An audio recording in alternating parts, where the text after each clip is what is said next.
Assalamualaikum warahmatullahi wabarakatuh. Anak-anakku, apa kabar hari ini? Sehat? Alhamdulillah. Seperti biasa, sebelum belajar, marilah kita berdoa. Berdoa mulai.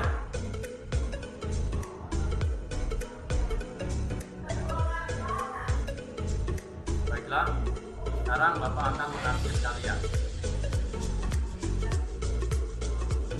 Semoga kita saat ini dalam keadaan sehat walafiat. Amin. Amin. Baiklah, untuk pembelajaran hari ini kita akan belajar tentang globalisasi. Itu tema 4. Subtemanya yaitu subtema 1, globalisasi di sekitarku. Anak-anak, marilah kita sekarang belajar tentang produk-produk apa saja yang ada di negara kita. Itu dari negara luar negeri ke Indonesia. Contohnya yaitu batik dari Indonesia, ini ada karpet dari Turki, boneka dari Tiongkok, mobil dari Jepang, jam tangan dari Swiss, dan juga susu dari New Zealand. Baiklah, itu adalah tentang produk-produk luar negeri yang ada di Indonesia. Kenapa barang-barang dari luar negeri itu mudah sekali masuk ke Indonesia?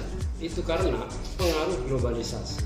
Nah, apa sih globalisasi? Nah, globalisasi adalah suatu proses yang mendunia, artinya tidak ada batas halangan antar Indonesia dengan luar negeri. Baiklah, sekarang itu adalah materi tentang globalisasi. Jadi, tahukah kamu anak-anak globalisasi itu apa? Ya betul, globalisasi adalah proses mendunia terjadinya barang-barang luar negeri yang masuk ke Indonesia atau dari Indonesia ke luar negeri, pertukaran barang secara mudah. Itu juga disebut dengan zaman modernisasi, tidak ada batas.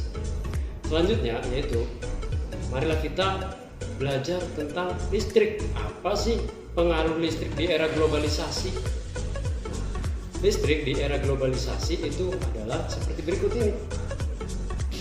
Dan anak-anak, kita akan melihat gambar tentang proses terjadinya energi listrik melalui pembangkit listrik tenaga air. Di sini ada yang pertama yaitu tentang air dari waduk atau sungai masuk, kemudian nomor 2-nya itu masuk melalui pintu. Ini pintunya. Yang ketiga, diatur oleh katup pengaman. Selanjutnya air kemudian masuk ke tangki pengaman tekanan. Selanjutnya air dalam pipa pesat melalui katup, kemudian pengatur tekanan selanjutnya mengalirkan dan mengarahkan ke air ke atas turbin.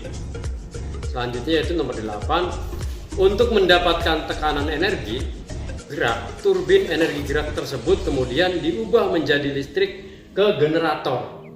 Dari generator kemudian ke sumber energi listrik atau sutet di sini ya. Selanjutnya listrik dialirkan ke rumah masyarakat melalui sistem saluran transmisi atau gardu listrik. Baiklah anak-anak, supaya kalian lebih jelas tentang pembangkit listrik tenaga air mikrohidro, marilah kita lihat video berikut ini. Dan lingkungan kita menjadi gelap gulita. Kemudian kita begitu gembira ketika listrik telah menyala kembali. Dan pernahkah kita mencoba berpikir bagaimana bisa listrik sampai ke rumah kita dan menyalakan semua peralatan listrik yang ada di rumah kita? Dan pertama kali kita akan belajar bagaimanakah sebuah listrik dihasilkan. Untuk lebih jelasnya, perhatikan gambar berikut.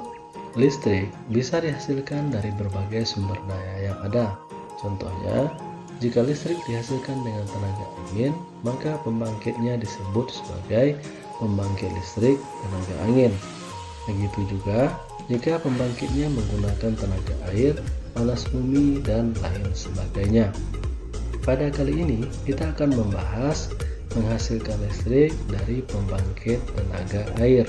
Listrik yang dihasilkan adalah dengan memanfaatkan tenaga air atau tenaga aliran air.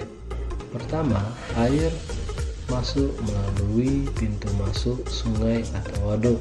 Kemudian, untuk mengatur besar kecilnya air yang digunakan, maka diatur oleh katup pengatur. Selanjutnya, air masuk ke dalam pipa pesat yang berfungsi mengalirkan dan mengarahkan air ke turbin dan juga untuk mendapatkan tekanan yang lebih besar. Namun, sebelum itu ada yang namanya tangki pengaman tekanan air yang berfungsi menjaga tekanan supaya tidak terlalu besar sehingga dapat merusak peralatan lainnya.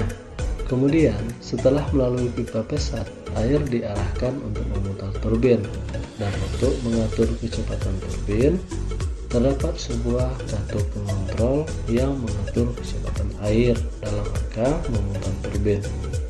Selanjutnya, ketika turbin berputar, maka putaran turbin tersebutlah yang kemudian memutar generator. Yang hasil dari putaran generator inilah yang kemudian menghasilkan arus listrik. Semakin cepat putaran generator, maka akan semakin besarlah arus listrik yang dihasilkan.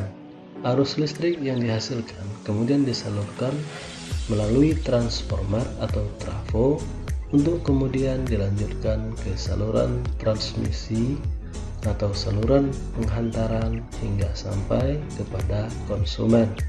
Adik-adik sekalian, setelah kita mengetahui bagaimana proses listrik dihasilkan, maka selanjutnya kita akan Tadi sudah kita lihat di video tentang pembangkit listrik tenaga air mikrohidro. Selanjutnya, marilah kita mengenal teks eksplanasi. Ciri-cirinya apa teks eksplanasi? Yang pertama yaitu strukturnya terdiri dari pernyataan umum, urutannya sebab akibat dan interpretasi. Yang kedua, memuat informasi berdasarkan fakta faktual. Yang ketiga, faktualnya itu memuat informasi yang bersifat ilmiah atau keilmuan seperti sains dan lainnya.